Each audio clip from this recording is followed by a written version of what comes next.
Daun salam, daun suji yang jawab salam, saya akan dimudahkan berangkat haji. Assalamualaikum warahmatullahi wabarakatuh.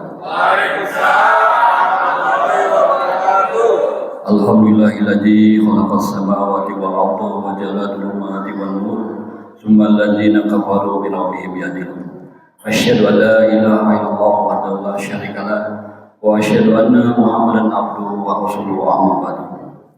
Segala puji dan syukur kita panjatkan kepada Allah Subhanahu wa taala karena atas limpahan rahmatnya. Alhamdulillah kita masih dipertemukan dengan bulan suci Ramadan tahun 1446 Hijriah. Shalawat salam semoga tercurahkan pada junjungan kita Nabi besar Nabi Muhammad sallallahu alaihi wasallam, kepada keluarganya, para sahabatnya, dan kepada kita semua yang istiqomah di dalam menjalankan ajarannya, dan kita berharap kepada Allah SWT agar mendapatkan syafaatnya di yaumil qiyamah nanti. Amin ya rabbal alamin. Bapak-bapak, ibu-ibu yang dirahmati Allah SWT, alhamdulillah kita sudah memasuki hari ke-19 di dalam menjalankan ibadah puasa. Semoga segala rangkaian ibadah kita di bulan suci Ramadan, baik yang sunnah maupun yang wajib, diterima oleh Allah Subhanahu wa taala. Belajar puasa dari dua makhluk ciptaan Allah Subhanahu wa taala yang bernama ular dan ular. Pertama, puasanya ular untuk mempertahankan hidupnya, dia harus melakukan satu aktivitas, yaitu mengganti kulit secara berkala. Nah, untuk mengganti kulitnya secara berkala itu tidak serta-merta bisa terkorban begitu saja. Nah, ular harus melakukan puasa kurang lebih selama 21 hari puasanya. Nah, setelah ular itu puasa, baru kulit luarnya terlepas, nah kulit barunya baru muncul. Walaupun ular ini rutin melakukan puasa, anehnya dari tabiat dan perubahan sifatnya itu tidak ada perubahan. Nama ular sebelum dan sudah puasa tetap namanya ular. Ya. Wajah ular sebelum puasa tetap sama juga, wajahnya tetap ular. Begitu juga makanan ular sebelum dan sudah puasa tetap sama. Yang berubah hanya panjang dari badannya saja. Kemudian yang kedua, kita belajar puasanya dari ular. Ular ini sejatinya adalah hewan yang rakus, ya. Hampir sepanjang masanya digunakan untuk makan. Namun ketika ular sudah bosan menjadi ular, dia akan berubah menjadi kupu-kupu.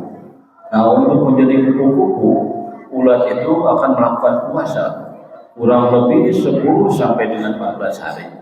Puasa ular ini sangat berkualitas, dari mengasingkan diri, menjauhkan dari tempat makanan, kemudian juga dia membungkus badannya dengan kepompong, kemudian juga dia tidak hanya menahan lapar dan haus saja, mulut, mata, dan anggota tubuhnya yang lain ikut puasa. Tapi setelah ular ini melakukan puasa, terjadilah perubahan tabiat dan kebiasaannya.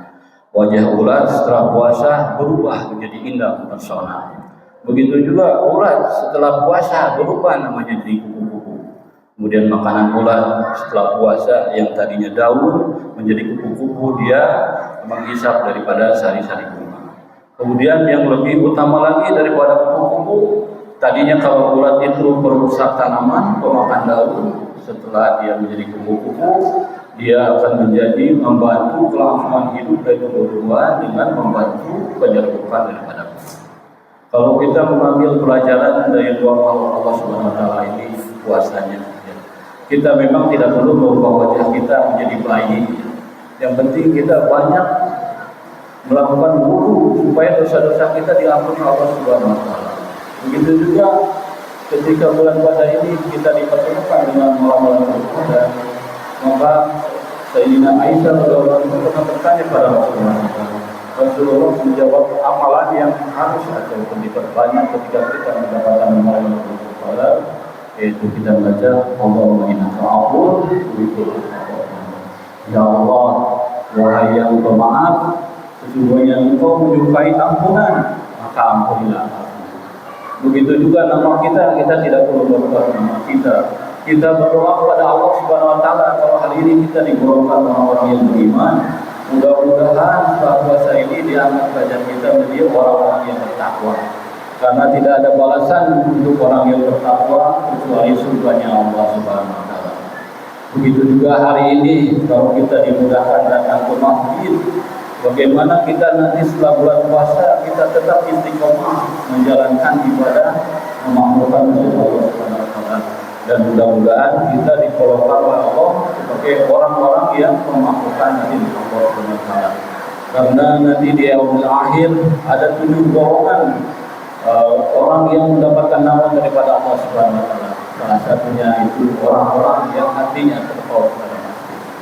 Kemudian yang berikutnya, kalau hari ini kita alhamdulillah diberikan kemudahan oleh Allah Subhanahu wa taala mendapatkan makanan minuman kita yang halal, kita pertahankan karena hari ini banyak sekali fitnah.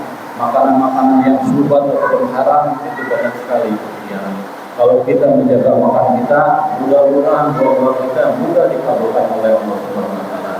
Dan yang terakhir dan terpenting, jangan sampai bulan puasa ini berlalu begitu saja, tapi dosa-dosa kita tidak diampuni oleh Allah Subhanahu wa taala.